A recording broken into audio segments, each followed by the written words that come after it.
Ya, shalom saudara-saudaraku yang terkasih. Shalom. Ya, puji Tuhan ya. Kita memasuki bulan baru di bulan Juli lagi tahun 2023 dengan sebuah semangat baru yang dari Tuhan, dari surga untuk hidup kita, dalam kita beribadah, di dalam kita juga beraktivitas atau bekerja di dunia ini. Ya, saudara-saudaraku yang terkasih, kita telah melewati doa tadi, dan sekarang kita akan membaca firman Tuhan yang terambil dari kitab Titus pasal yang pertama, ayatnya yang ke-16. Bunyinya demikian: mereka mengaku mengenal Allah, tetapi dengan perbuatan mereka menyangkal Dia. Mereka keji dan durhaka dan tidak sanggup berbuat sesuatu yang baik. Ya, itu bagian yang kita baca dulu, satu ayat saja, dan kita akan sambung dengan Injil Markus pasal yang pertama. Injil Markus pasal yang pertama, ayat yang ke-35. Bunyinya demikian: pagi-pagi benar, waktu hari masih gelap, Ia, yaitu Yesus di sini, bangun dan pergi keluar. Ia pergi ke tempat yang sunyi dan berdoa di sana. Ya, sampai demikian dua ayat bagi kita.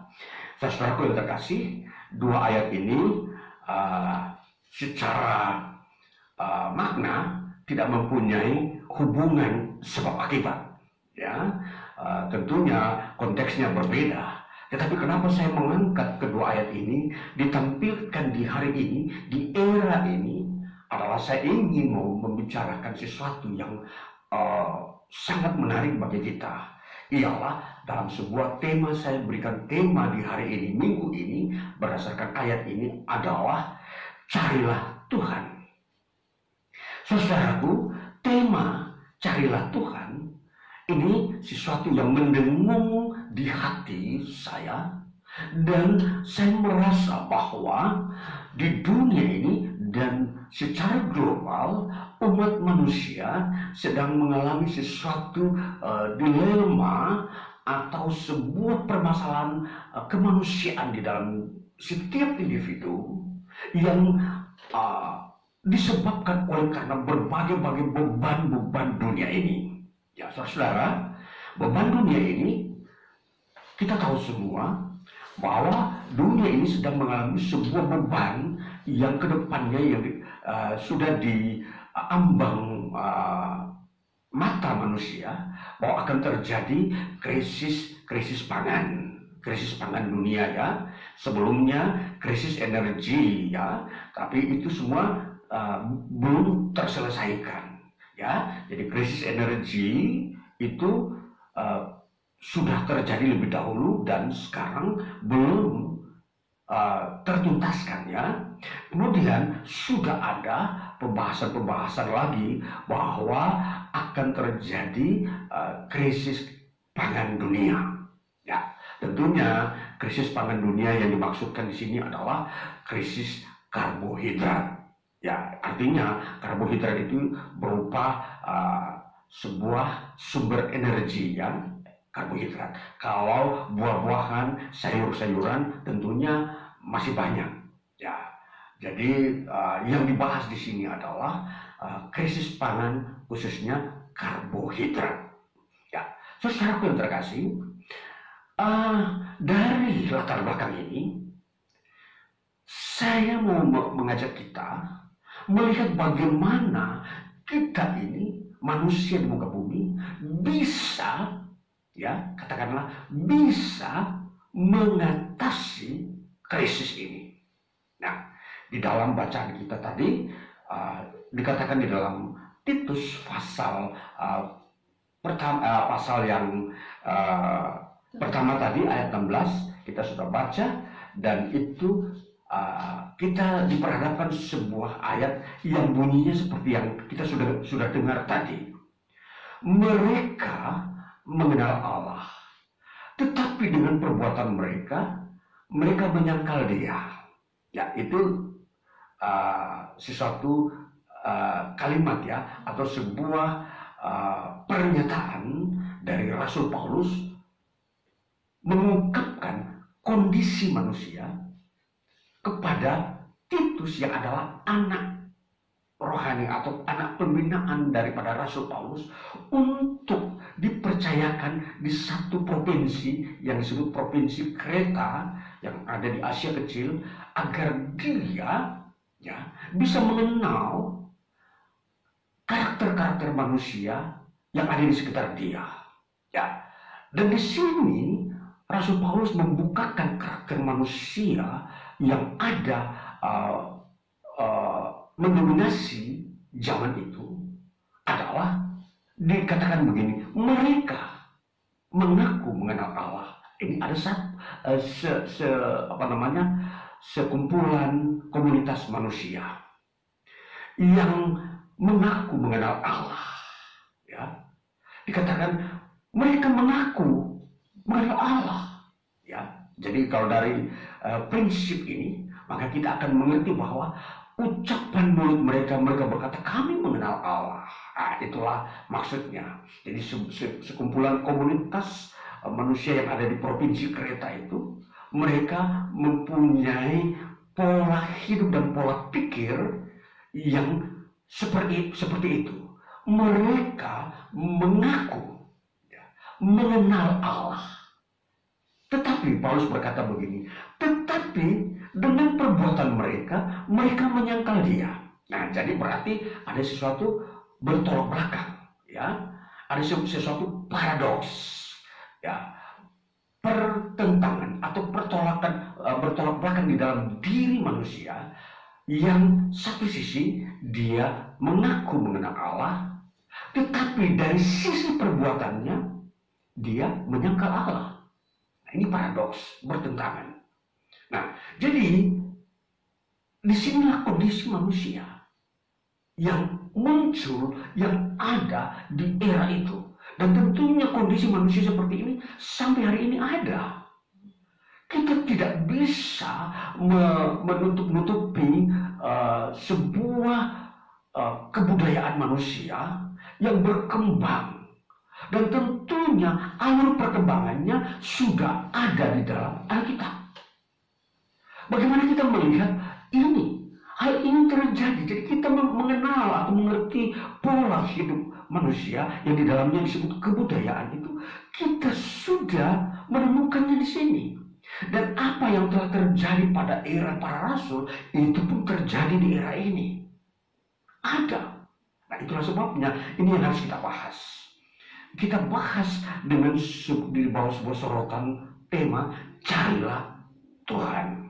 Saudaraku yang terkasih, selanjutnya kita sudah membaca dalam Injil Markus sebagai sebuah pendampingan, ya, pendampingan untuk mengerti sesuatu kebenaran. Bagaimana kita mau menemukan sebuah solusi terhadap kondisi manusia yang diungkapkan oleh Rasul Paulus tadi.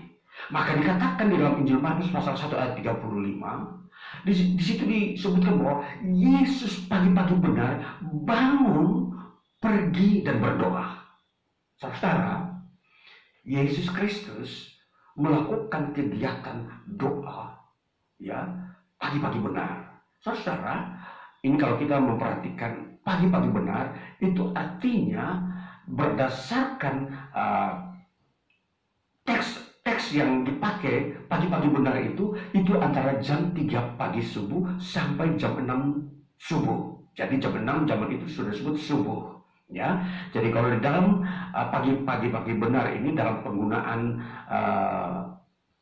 sistem penjagaan yang dilakukan oleh tentara Romawi, ada 4 shift. Nah, ini shift yang keempat. Dari jam 3 subuh sampai jam 6 subuh itu shift terakhir dari seorang prajurit Romawi di dalam menjaga keamanan di lingkungan kerajaan. Ya, jadi jam 3 subuh sampai jam 6 subuh itu jam terakhir. Nah, ini dipakai oleh Yesus untuk berdoa.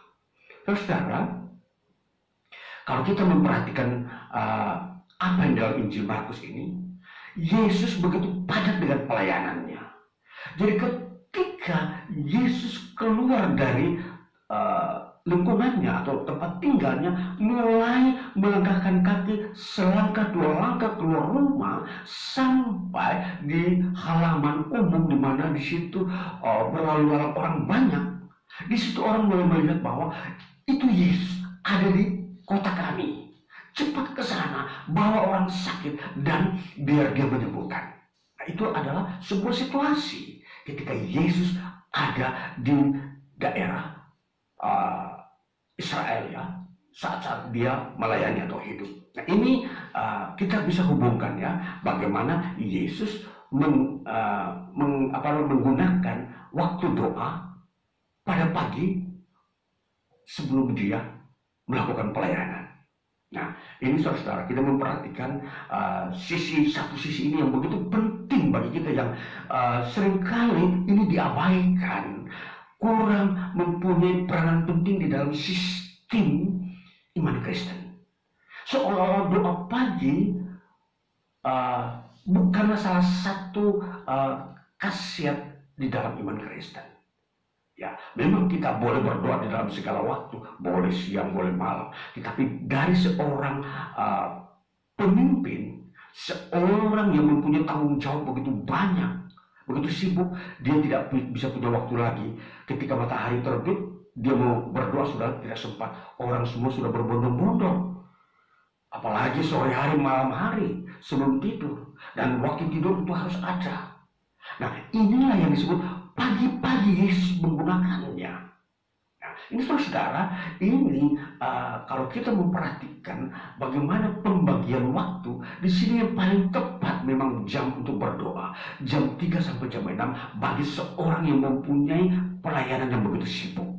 Ya, jadi ini sebuah gambaran bagi kita bagaimana kita mau membahas apa yang disebut carilah Tuhan. Kembali saudara-saudara yang terkasih, baik kita mau melihat beranjak dari apa yang disebutkan oleh Alkitab bahwa kondisi manusia, kita sudah melihat bahwa ada yang mempunyai kebudayaan, yakni Allah. Mereka mengaku mengenal Allah, tetapi dalam perbuatannya mereka menyangkal Allah. Nah, ini kita mau membahas ini di dalam situasi dunia saat ini. Mengapa terjadi krisis? Coba kita melihat ke belakang. Apa pengaruh daripada krisis ini? Apakah tidak ada unsur manusia di dalam terjadinya krisis pangan ini? Orang mengaku Allah, tetapi dalam perbuatannya mereka menyangkal. Nah, kita memperhatikan bagaimana perbuatannya. Saudara terkasih, kita memperhatikan perbuatan-perbuatan yang dimaksudkan di sini adalah memang sebuah sikap dan bagaimana cara berpikir manusia di dalam mengolah kehidupan di dunia ini.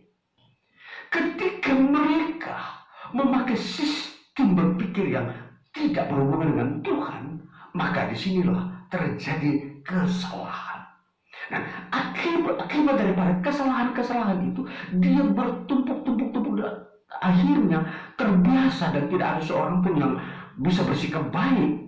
Maka disinilah awal mula terjadinya krisis. Bagaimana kita mau memperhatikannya? Terjadinya sebuah krisis, katakanlah krisis pangan. Krisis pangan adalah itu oleh karena lahan sudah berkurang. Kedua, tidak ada yang mau mengelola atau tidak mau terjun langsung terlibat di dalam pertanian, khususnya pangan. Ya, ini saudara, inilah yang menjadi gambaran yang begitu jelas bagi kita. Kenapa terjadi krisis pangan?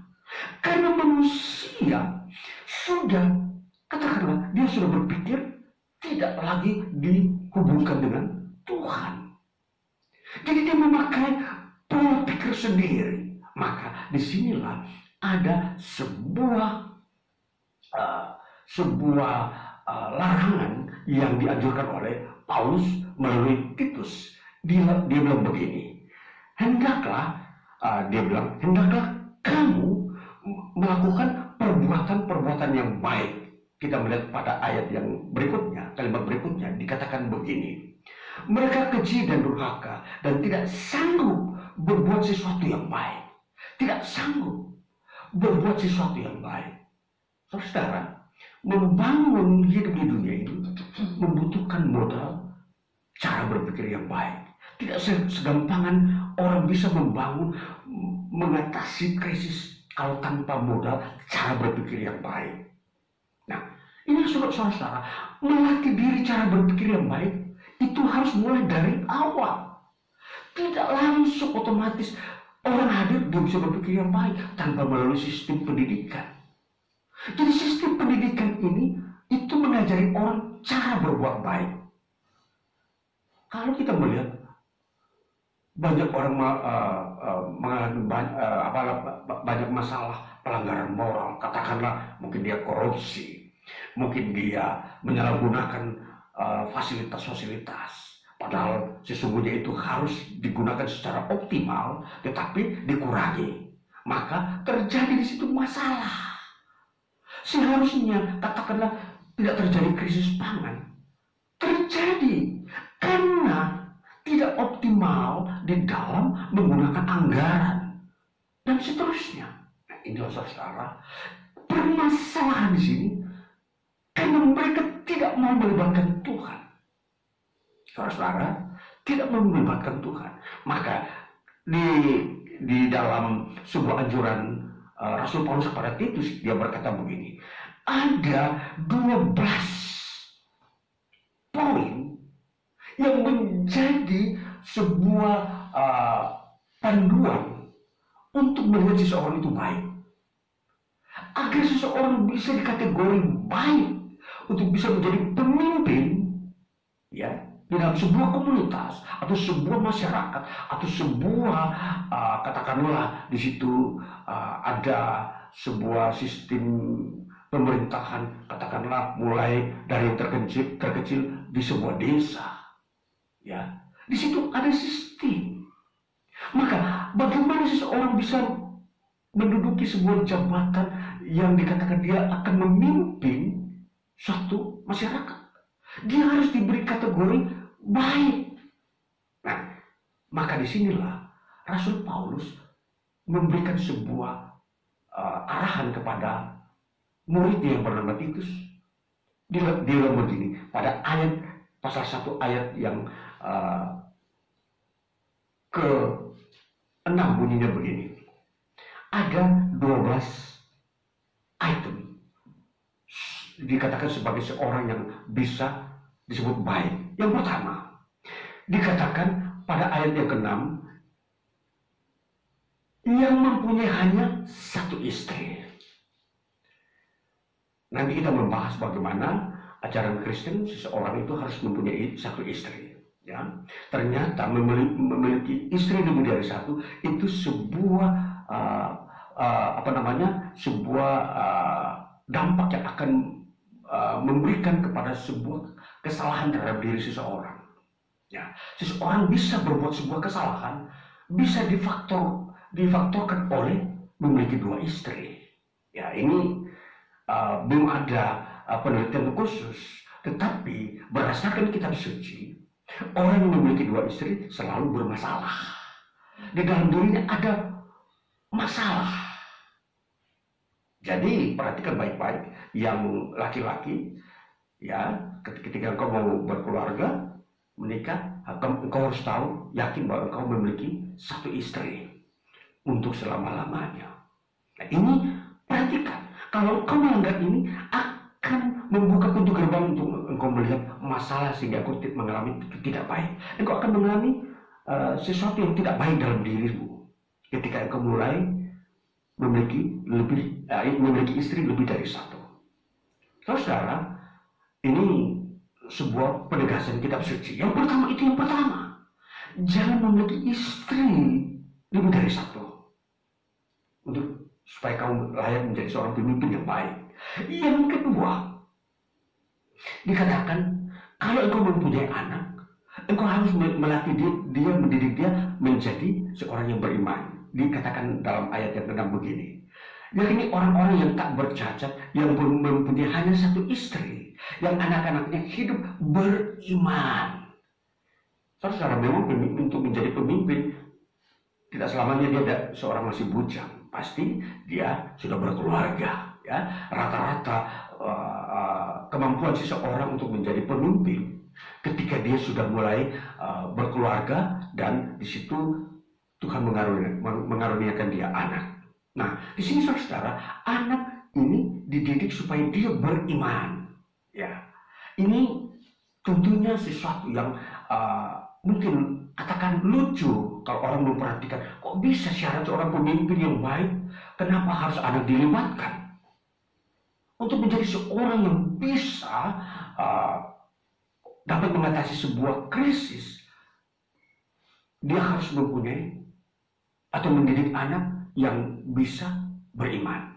Saudara, ini fakta iman membuktikan bahwa seorang yang mampu mendidik anaknya beriman, dia mampu memimpin sesuatu masyarakat yang lebih luas.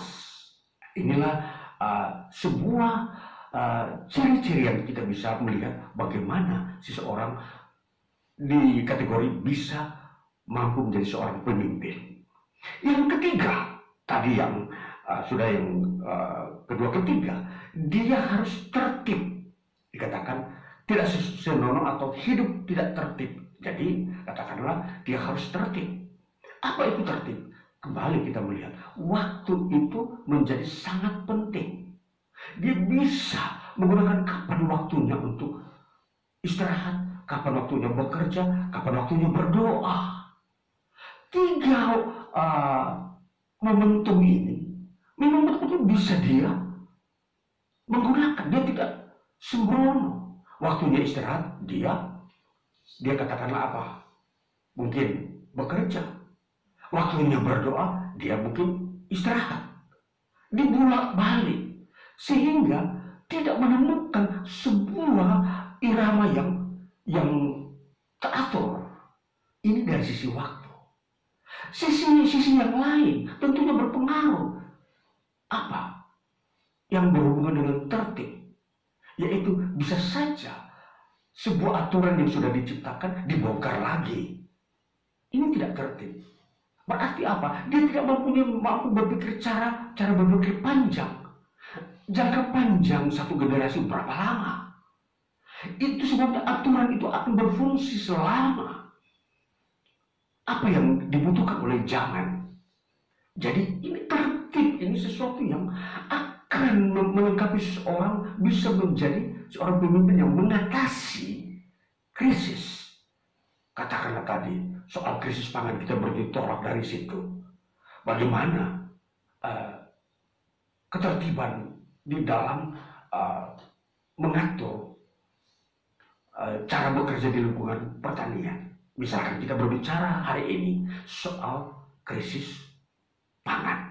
Nah, selanjutnya, sisi berikutnya, yang keempat, dia tidak angkuh. Nah, ini saudara, di ayat berikutnya dikatakan, ayat 7, sebab sebagai pengatur rumah Allah, seorang pemilik jemaat harus tidak bercacat, tidak angkuh. Seorang yang bisa mengatasi masalah, dia harus memiliki karakter tidak angkuh. Ya, tidak angkuh itu tidak artinya dia tidak semena-mena. Dia tidak mau menerima kritik dan saran. Maunya dia idenya dia saja yang benar-benar ampuh, misalkan. Jadi begitulah, angkuh itu tidaklah otoriter. Jadi dia bisa melihat bagaimana kebersamaan dalam sebuah komunitas masyarakat itu betul-betul berguna bagi semua orang, bukan berguna bagi satu dua orang saja. Itulah tidak angkuh. Kemudian dikatakan bukan pemberang. Pemberang itu artinya tidak cepat marah. Salah sedikit dia sudah mengamuk marah, memecat orang yang tidak mampu bekerja sama dengan dia. Nah, ini pemberang. Lalu kemudian dikatakan bukan peminum. Nah, apalagi di sini seorang yang suka pemabuk bagaimana bisa mengatasi krisis. Dan kemudian dia bukan pemarah, ya, menyelesaikan sesuatu masalah dengan marah-marah. Berbeda dengan pemarah lain, ya. Pemarah itu ada unsur-unsur di situ tidak menyenangi orang lain yang mengkritik dia. Lalu dikatakan tidak serakah, itu yang berikutnya. Jadi itu poin yang sudah beberapa. Ya, ketujuh. Sekarang yang kedelapan, pada ayat yang berikutnya dikatakan, melainkan suka memberi tumpangan, suka akan yang baik, bijaksana. Kemudian adil. Nah, ini sesuatu yang sudah mulai berkembang. Kemudian saleh, ayat berikutnya. Dan menguasai diri. Ya, itu 11, ya. Dan kemudian suka memberi tumpangan. Nah, ini saudara, ini poin-poin 12 poin yang harus dimiliki oleh seseorang yang bisa menjadi seorang pemimpin yang baik. Jadi bermodalkan satu karakter saja tidak bisa, saudara, di kategori seseorang layak menjadi seorang pemimpin. Ya, harus banyak modal dalam dirinya dia. Dia di atas rata-rata. Jadi kalau semua rata-rata, semua orang paling maksimal orang mempunyai 4-5 karakter yang baik. Dia 12 di atas rata-rata. Ini layak baru bisa menjadi pemimpin yang baik. Nah, ini saudara-saudara, ini dari sisi sebuah anjuran Rasul Paulus kepada muridnya Titus, bagaimana kamu bisa memilih seorang pemimpin di provinsi Kreta agar mereka menjadi pemimpin di kalangan orang-orang Kristen di situ. Nah, ini bisa dipakai di dalam kehidupan manusia global. Bahwa karakter-karakter ini kalau ditransformasikan ke dalam kehidupan dunia saat ini sangat berguna. Maka kalau kita melihat hal ini tidak dipakai, maka tentunya kita dengan mudah melihat krisis terjadi di dunia ini. Orang mau melarikan diri kemana? Dengan ilmu pengetahuan sudah tidak mampu. Karena ini bukan kesalahan ilmu pengetahuan, kesalahan manusia. Jadi sebuah krisis datang itu terjadi bukan semata-mata ilmu pengetahuan tidak memadai untuk mengatasinya. Sekarang ilmu pengetahuan sudah begitu modern, bagaimana menciptakan pupuk yang begitu cepat memberikan buah kepada sebuah tanaman. Bagaimana teknologi penanaman, panen dan seterusnya. Kita hidup di era sebenarnya harus makmur, tetapi kenapa terjadi krisis? Ini berarti kesalahannya bukan di ilmu pengetahuan yang manusia punyai, tapi kesalahan di dalam manusia itu sendiri, di mana dia tidak memiliki pribadi karakter sebagai pemimpin. Saudara, di era dunia ini, dunia global sampai hari ini, kalau pemimpin-pemimpin dunia semua tidak memiliki karakter yang baik, maka tentunya akan dengan mudah menciptakan krisis dunia. Perhatikan saudara.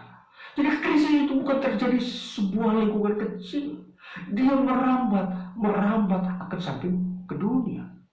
Jadi sebuah kesalahan di tingkat katakanlah dunia modern yang lebih awal, lebih modern, lebih maju, akan berdampak kepada negara-negara berkembang. Nah, ini kita membahas hal praktikal. Karena iman Kristen terdiri dari 2 prinsip. 1, prinsip doktrin, yaitu bagaimana kita mengenal Allah. Dan yang kedua, prinsip praktika, yaitu bagaimana kita melakukan apa yang baik dan benar di dunia ini. Jadi 2 prinsip ini kalau kita sungguh-sungguh menjadi seorang Kristen, maka kita akan mempelajari mendalami 2 prinsip ini.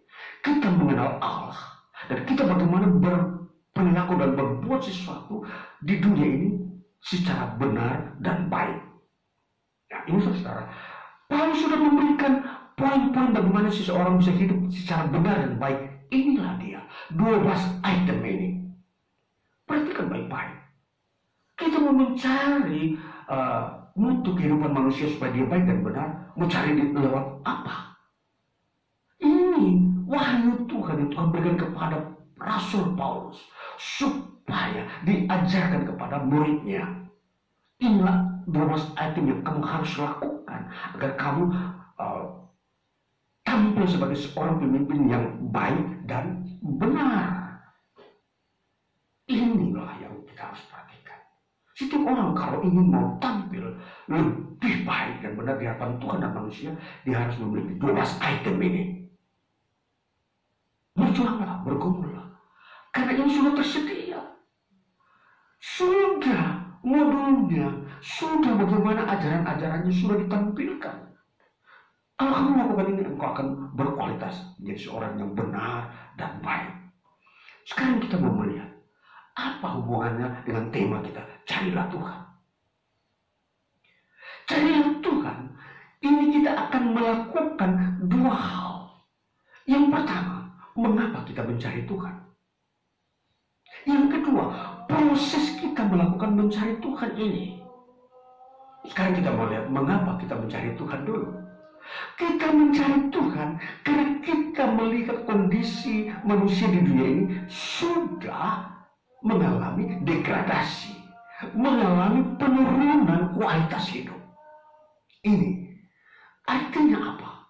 Manusia semua sudah tidak mampu lagi mengelola bagaimana mengoperasionalkan kehidupan antara manusia dengan manusia di dunia ini. Antara bangsa dengan bangsa. Terjadi pergolakan, terjadi perselisihan. Ini disebut degradasi kehidupan manusia di bumi ini. Sehingga yang satu memanfaatkan yang lain disalahgunakan. Terjadi. Dan itulah sebabnya di sini kita masuk dalam dunia praktika. Kita mempelajari manusia dalam tingkah lakunya. Sedangkan dalam doktrin adalah kita mempelajari bagaimana ajaran Tuhan, kehendak Tuhan bagi manusia. Nah, itulah sebabnya dalam dunia praktika ini kita mau melihat bagaimana kita disebut mencari Allah. Mengapa kita mencari Allah? Karena ini alasannya. Ya, alasan yang sudah memperlihatkan di dunia ini bahwa semua orang cenderung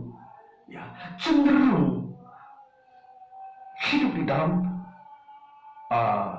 kelemahan-kelemahan yang menakutkan, mengerikan manusia. Ya, apa? Yaitu kejahatan yang bisa membinasakan, memusnahkan sebagian manusia. Mereka yang hidup di satu lokasi lain dimanfaatkan oleh manusia di lokasi lain agar mengambil keuntungan dari manusia di sekitar ini. Akhirnya mereka di sini menderita, yang di sini mendapat keuntungan.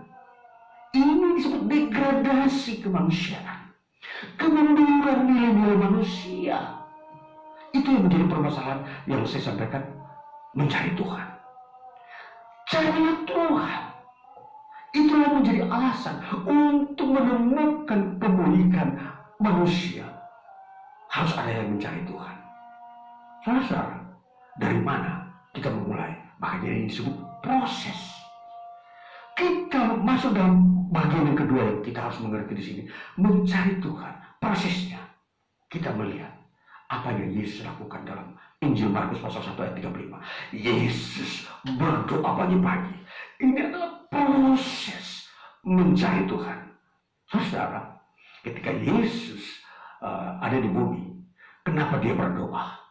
Walaupun di dalam dirinya penuh dengan kuasa, tanpa berdoa pun, misalkan kalau dilihat dari sisi pribadinya dia adalah anak Allah. Anak Allah tanpa kekurangan. Ini sesuatu yang sempurna. Ya, tanpa harus berdoa bisa melakukan mujizat pelayanan tanpa cacat, tanpa ada kendala. Tetapi kenapa dia berdoa? Ini saudara-saudara, ini memperlihatkan bahwa betapa Allah hadir di dunia ini memang betul-betul mengambil wujud manusia. Bahwa manusia itu kodratnya itu untuk mencari Tuhan dia harus berdoa. Bahwa benar-benar bahwa Yesus datang bukan dalam bentuk malaikat, pribadi yang bisa muncul dan bisa hilang. Sekejap muncul, sebentar hilang. Ini seringkali dimanfaatkan oleh orang-orang yang bidat-bidat yang menganggap bahwa Yesus itu bukanlah manusia. Dia adalah pribadi yang mirip seperti hantu. Mirip ya, mirip. Artinya memang sebuah pribadi dari surga, tetapi tidak seperti manusia. Tapi seperti hantu yang sebentar ada, lalu hilang lagi. Ada, hilang lagi. Tidak, saudara. Yesus ada di bumi ini benar-benar seperti manusia, bisa dipegang, bisa diajak ngomong, bisa makan, bahkan berdoa. Ini kenapa, saudara-saudara? Ini memang benar-benar Yesus menjadi manusia. Allah yang datang ke dalam dunia menjadi manusia untuk menghadirkan pribadinya bahwa Allah mengasihi manusia, bahwa manusia diciptakan oleh Allah bersumber dari pribadinya. Jadi bisa. Jadi tidak ada sesuatu yang aneh ketika Yesus berdoa bahwa dia manusia. Maka ini yang kita sebut, inilah sikap yang kita harus lakukan, mencari Tuhan. Saudara, Yesus berdoa sebenarnya bukan diartikan sebagai dia mencari Tuhan. Ya, sebenarnya konsep ini dipakai untuk kita saja. Tapi Yesus berdoa, dia memang patut bersekutu dengan Bapaknya. Itu adalah sikap atau kegiatan yang dilakukan oleh Yesus. Namun kita orang percaya, kita berdoa adalah mencari Tuhan. Karena memang kita manusia, kita bukan anak Allah seperti Yesus. Maka kita disebut anak-anak Allah. Itulah sebabnya kita juga harus berdoa, memanggil Tuhan kita, Allah kita, Bapa. Yesus mengajarkan kita panggillah Allah itu Bapa. Nah, jadi kalau Yesus yang sudah mengajarkan demikian, maka ketika saat ini dia ada di surga, maka ketika kita memanggil Bapa, maka disitulah kehadiran Yesus ada. Ya, saudara, ini kita mau memperhatikan bahwa mencari Tuhan di tengah kondisi saat dunia ini sangat penting. Apa proses yang kita lakukan? Berdoa. Di dalam doa, kalau kita benar-benar ingin mencari Tuhan, tidak ada cara lain, maka kita lakukan berdoa. Itulah sebabnya kalau kita berdoa, ini bukan barang mainan. Berdoa adalah sebuah sikap dari diri kita, bukan sebuah aturan gereja. Harus kita berdoa hari ini, ayo kita berdoa ya. Itu aturan secara komunal, secara berjemaat. Kita berdoa hari ini di rumah si A, si B, gitu. Tetapi dalam hal ini disebut persekutuan pribadi. Maka dikatakan di sini persekutuan pribadi adalah si individu datang kepada Bapa secara pribadi. Maka kita saudara mencari Tuhan itu diawali dengan kita bangun pagi-pagi. Kalau saudara seorang yang sibuk, bangunlah pagi-pagi. Antara jam 3 sampai jam 6 subuh, itulah waktu yang tepat saudara berdoa, bersekutu secara pribadi dengan Bapa. Saudara, kalau kita memperhatikan bagaimana perkembangan sejarah gereja sampai hari ini, itu sejarah gereja berkembang dari orang-orang yang bersekutu secara pribadi dengan Bapa.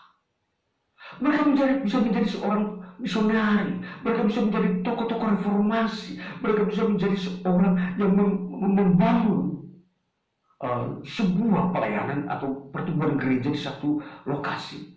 Karena mereka melakukan doa pribadi, persekutuan pribadi. Inilah sikap mencari Tuhan.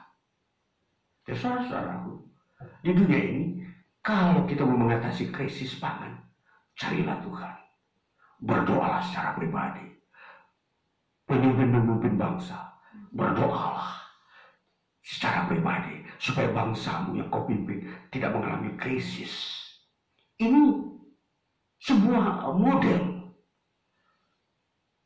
Kita tidak bisa mendapat model yang lain karena model yang lain sudah tidak mampu. Ilmu pengetahuan sudah tidak mampu. Kita mencari Tuhan. Maka Tuhan akan memberikan kita sebuah pribadi yang baik. Saudara yang ingin menjadi pemimpin satu bangsa, ya, perhatikan baik-baik. Mencari Tuhan adalah fondasi dasar saudara sukses memimpin suatu bangsa. Kalau saudara memimpin suatu bangsa tanpa melibatkan Tuhan, banyak kendala yang akan saudara hadapi di tengah perjalanan tahun-tahun kepemimpinan saudara. Panggillah Tuhan, carilah Tuhan, saudara secara pribadi, supaya dari dalam diri saudara terpancar hikmat. Bagaimana saudara bisa menjadi seorang yang cerdas. Karena saudara datang kepada Tuhan, mencari Tuhan. Tuhan memberi itu. Saudara mau ingin masuk dalam rumah tangga tanpa mencari Tuhan, rumah tangga saudara akan juga haus di tengah jalan. Saudara yang sudah berkeluarga, ketika saudara berhenti mencari Tuhan, akan mengalami sandungan di tengah jalan. Alam ribut banyak. Jadi mencari Tuhan adalah sebuah prinsip hidup. Prinsip seorang yang mau masuk dalam hidup yang baik dan benar. Ini saudara, ini paradigma iman Kristen. Ini sebuah cara berpikir iman Kristen. Kalau saudara ingin bersekutu dengan Tuhan, mencari Tuhan, saudara akan sukses dalam segala urusan. Rumah tangga, pekerjaan, bisnis, politik. Semua akan bisa terjadi. Berjalan dengan baik. Karena Tuhan dilibatkan. Saudara, kita memperhatikan bagaimana pola Yesus mengatur kehidupan pelayanannya dia dengan melakukan doa dengan Bapanya. Inilah yang kita kerjakan. Dan kita harus tahu bahwa berdoa adalah satu-satunya cara yang efisien dan efektif untuk menemukan Tuhan. Saudara mencari Tuhan di mana? Di tempat keramaian? Tidak ada. Hanya berdoa. Itu cara yang efektif dan efisien saudara bisa menemukan Tuhan. Nah, itulah saudara, ini ajaran Yesus. Maka kalau saudara lemah, lesu, berdoalah. Carilah waktu bangun pagi-pagi berdoa. Kalau saudara seorang yang bekerja sibuk. Tapi kalau saudara seorang pensiunan, saudara sudah tidak sibuk, saudara tidak mampu bangun pagi-pagi, berdoalah sore hari, boleh. Tapi yang penting, prinsipnya berdoa pribadi. Nah, inilah yang kita harus tahu. Bahwa bagaimana kita bisa menghapuskan dilema atau sesuatu permasalahan, sesuatu katakanlah traumatik manusia. Aku gagal, takut gagal, dan gagal. Hanya dengan doa mencari Tuhan, traumatik manusia bisa hilang. Ya, banyak anak muda mungkin mereka merasa galau, tidak mampu sukses dalam bidang apa saja, mau membuka usaha, mau mencari calon pasangan, mau apalagi aktivitas-aktivitas baik hobi dan sebagainya, seringkali gagal. Ini saudara harus memulai dengan mencari Tuhan. Berdoalah sebelum saudara memulai bisnis. Berdoalah sebelum saudara mencari pasangan saudara. Ini penting saudara. Mencari Tuhan seringkali dilangkahi, dilupakan. Padahal ini fondasi dasar hidup seseorang. Untuk menemukan sesuatu yang baik, bisa membedakan mana yang baik dan yang tidak baik. Dia lebih dahulu mencari Tuhan. Maka kebiasaan mencari Tuhan ketika masih muda akan terwujud sampai engkau tua, dan engkau akan mencari Tuhan selalu. Saudara yang terkasih, di dalam firman Tuhan hari ini, memang kita sedang bahas tentang sesuatu yang kontekstual, yang relevan dengan zaman. Bagaimana kita bisa mengetahui zaman saat ini. Zaman ini adalah dikelilingi oleh krisis. Ya, krisis. Jadi kunci, solusi untuk mengatasi krisis tidak ada tempat lain. Carilah Tuhan, saudara. Carilah Tuhan. Ini sebuah wahyu yang tidak bisa dianalisa. Wahyu itu kalau perintah berdoalah, maka engkau akan keluar dari masalah-masalah, krisis, dan semua konflik diri yang saudara pernah alami. Jadi saudara, pakai hal-hal potensi yang Tuhan sudah sediakan. Ini potensi yang begitu besar di dalam doa.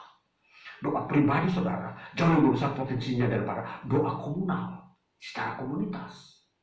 Saudara, kita boleh berdoa bersama. Itu paling bisa dikerjakan mungkin seminggu sekali. Ya, tetapi doa pribadi setiap hari. Ini potensi besar, saudara-saudara. Apalagi di dalam doa pribadi saudara mengaku dosa, kesalahan, meminta sesuatu. Di komunal, belum tentu saudara mengaku dosa. Karena malu dengan sahabat saudara yang mendengar saudara mengaku dosa, berbuat dosa, padahal secara fakta semua orang berbuat dosa.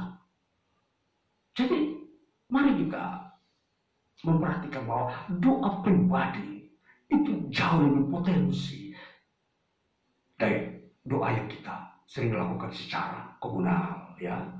Jadi ini saudara, jadi firman Tuhan mau mengajak kita masuk mencari Tuhan melalui doa pribadi.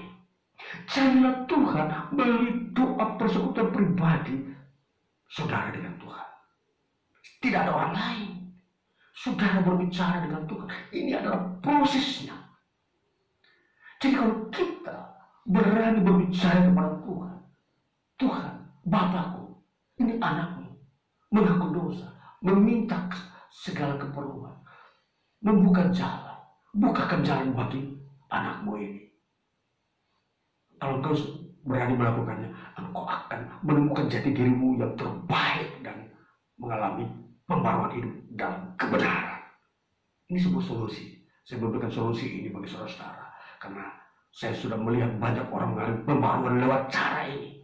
Dan saya sedang menuju ke sana. Tuhan terus membarui saya lewat persekutuan pribadi saya dengan Tuhan. Sebab saya melakukan ini sejak saya muda pun, tetapi sampai sekarang ini saya selalu bersekutu dengan Tuhan secara pribadi, berdoa secara pribadi, berkata-kata secara pribadi. Bapa, ini anakmu, anakmu ini lemah, berikan kekuatan, berikan kelengkapan, ampuni dosa anakmu ini yang pernah dilakukan, yang sudah dilakukan. Seperti itu.